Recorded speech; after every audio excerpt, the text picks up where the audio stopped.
नमस्कार दोस्तों, आप सभी का स्वागत है हमारे चैनल आरएस फैमिली पर। 6 जून 1981 बिहार की बागमती नदी के किनारे एक ऐसा रेल हादसा हुआ जिसे आज भी दुनिया का सबसे रहस्यमय और सबसे भयानक एक्सीडेंट कहा जाता है, जिसके बारे में सोचकर आज भी दिल दहल जाता है। तो सोचिए उस टाइम लोगों ने कैसा फील किया होगा, उनके दिल में क्या महसूस हो रहा होगा। तो बात करते हैं एक 416 डाउन पैसेंजर ट्रेन की, जो अचानक पटरी से उतरकर सीधे नदी में समा गई। सैकड़ों लोग एक ही पल में लापता हो गए। तो दोस्तों, सबसे पहले हमारे चैनल को लाइक एंड सब्सक्राइब कर दीजिए और कमेंट करना बिल्कुल भी मत भूलिएगा, क्योंकि आपके प्यार और सपोर्ट से हमें मोटिवेशन मिलता है। तो दोस्तों, आज हम बात करेंगे 1981 बिहार ट्रेन हादसे, कैसे हुआ था, क्यों हुआ था और कब हुआ था, और क्यों आज तक ये हादसा सिर्फ सवालों में घिरा हुआ है। 6 जून भारतीय रेलवे के इतिहास का सबसे काला दिन है। काला इसलिए क्योंकि 6 जून 1981 को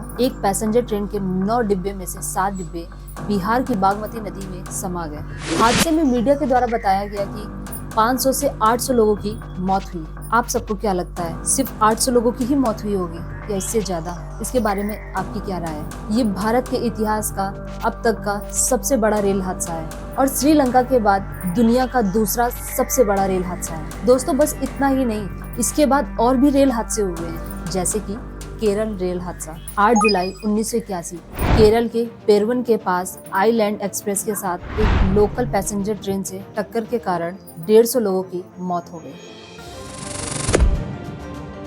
20 अगस्त 1995 को फिरोजाबाद के पास पुरुषोत्तम एक्सप्रेस और कालिंदी एक्सप्रेस आपस में टकरा गई, जिसमें लगभग 360 लोगों की मौत हो गई। 26 नवंबर 1998 को जम्मू तवी सिओलदी एक्सप्रेस और कालिंदी एक्सप्रेस की टक्कर हो गई, जिसमें करीब 200 लोग मर गए थे और ये हादसा पंजाब के पास हुआ था। 2 अगस्त 1999 को असम के ग्यासल के पास ब्रह्मपुत्र मेल अवध से टकरा गई, जिसमें लगभग 290 लोगों को अपनी जान गंवानी पड़ी। 9 सितंबर 2002 को हावड़ा राजधानी एक्सप्रेस बिहार के रफीगंज में नदी के पुल के ऊपर से एक ट्रेन पटरी से उतर जाती है, जिसमें सवार 140 से ज्यादा यात्रियों की मौत हो जाती है। 28 मई 2010 को मुंबई से जा रही ट्रेन झारग्राम के पास पटरी से उतरने की वजह से सामने से आ रही मालगाड़ी से टक्कर हो जाती है और इस हादसे में लगभग 148 यात्रियों की मौत हो जाती है। 20 नवंबर 2016 इंदौर पटना एक्सप्रेस उत्तर प्रदेश के पुखराया के पास पटरी से उतर गई थी और इस हादसे में करीब 150 लोगों की जान चली। हालांकि समय के साथ साथ रेल दुर्घटनाओं में कमी आई है, पर एटीपी तकनीक की मदद से इन हादसों को कम किया जा सकता है। आपको बता दें कि एटीपी तकनीक यानी ऑटोमेटिक ट्रेन प्रोटेक्शन, जिसकी मदद से 2 ट्रेनों की टकराव को रोका जा सकता है। पर क्या है एटीपी सिस्टम, आइए जानते हैं। जैसे कि माना 2 ट्रेन है, 2 ट्रेन गलती से एक ही ट्रैक पर आमने सामने आ जाती है और उस कंडीशन में ड्राइवर हड़बड़ी में ब्रेक लगाना भूल जाता है। तब उसमें एटीपी क्या करता है कि दोनों ट्रेनों की स्पीड कम कर देता है और उसमें ब्रेक लगा देता है, जिससे हादसा टल जाता है। तो दोस्तों, अब आते हैं हम अपने मेन टॉपिक पे। 6 जून 1981 रोज की तरह एक 416 डाउन पैसेंजर ट्रेन मानसी से सहरसा की ओर जा रही थी। ट्रेन पूरी तरह से खचाखच भरी हुई थी।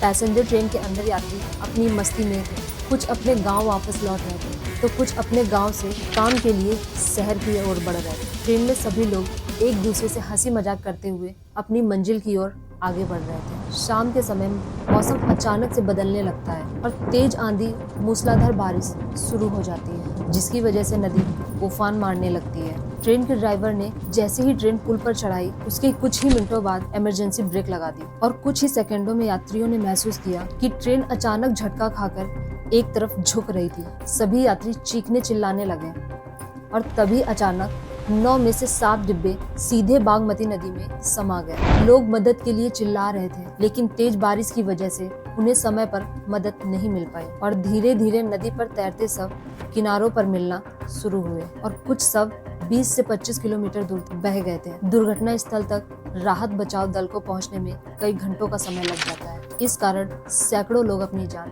गंवा बैठे और जिन लोगों को बचाया भी गया, वो लोग अपनी जान के लिए संघर्ष कर रहे थे।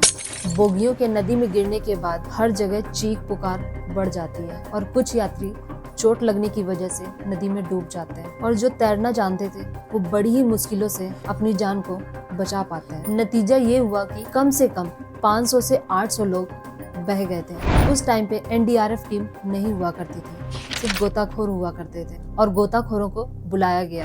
5 दिनों तक गोताखोर लगातार नदी में गोते लगाते रहे। गिनती के हिसाब से 200 लाशें नदी से निकाली गईं। 12 जून को प्रेस इंफॉर्मेशन ब्यूरो की तरफ से इससे संबंधित एक प्रेस रिलीज भी जारी की गई, लेकिन अनुमान ये है कि इस हादसे में कम से कम 1000 लोगों की मौत हुई। उस वक्त रेल मंत्री थे केदार पांडे और प्रधानमंत्री थी इंदिरा गांधी। हादसा क्यों हुआ, इसके बारे में कोई एक पुख्ता थ्योरी हादसे के 44 साल बाद भी सामने नहीं आई। इस हादसे के लिए 2 थ्योरी दी जाती है। एक थ्योरी ये है कि पुल के सामने अचानक गाय या भैंस आ जाती है, जिसकी वजह से ड्राइवर इमरजेंसी ब्रेक लगा देता है। उस वक्त बारिश हुई थी और पटरियों पर पानी था।